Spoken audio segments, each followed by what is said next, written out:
The Lake Bodom murders. On June 5, 1960, an idyllic camping trip turned into one of Finland's most infamous unsolved mysteries.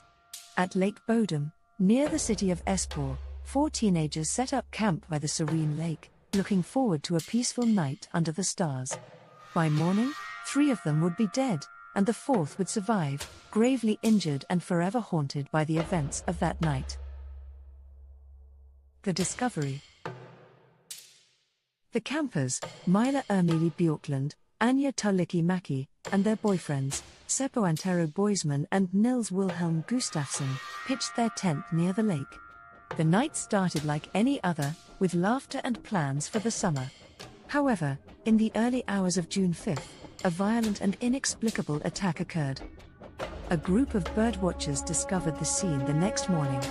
The tent had been slashed from the outside, and the 3 teenagers were found brutally murdered. Mila Bjorklund had suffered the worst injuries, with over a dozen stab wounds. Anja and Seppo were bludgeoned and stabbed as well. Miraculously, Nils Gustafsson was alive but severely injured, with a fractured jaw and concussion. The investigation. The crime scene baffled investigators.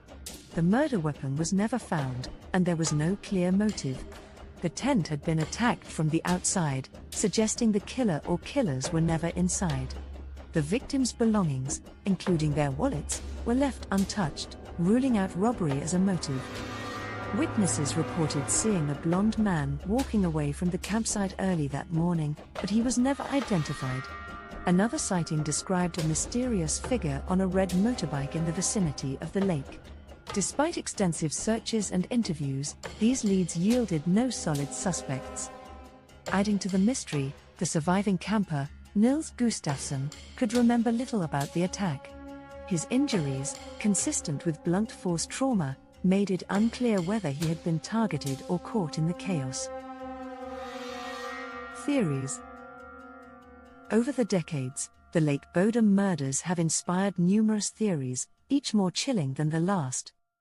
A random killer. Some believe the crime was the work of a drifter or a psychopathic killer who randomly targeted the campers. Jealousy. A theory emerged suggesting that Nils Gustafsson, the sole survivor, had a jealous argument with Seppo, leading to the murders. In 2004, Nils was arrested and charged based on forensic evidence, but he was acquitted the following year due to insufficient proof. The kiosk keeper. Another suspect was a local kiosk keeper who had a history of violent outbursts. However, he had a solid alibi and was eventually cleared. The supernatural. Some attribute the murders to supernatural forces, citing local legends about Lake Bodom being cursed. The legacy. The Lake Bodom murders remain unsolved, their horror lingering in Finland's collective memory. The serene beauty of the lake is now overshadowed by the chilling events of that fateful night. Countless documentaries, books, and even horror films have tried to piece together the puzzle, but no definitive answers have emerged. For Nils Gustafsson, the tragedy marked him for life. He passed away in 2020, taking with him the unanswered questions about what truly happened at Lake Bodom. The case remains open, a haunting reminder of the fragility of peace and the darkness that can strike without warning. And now, we turn to you.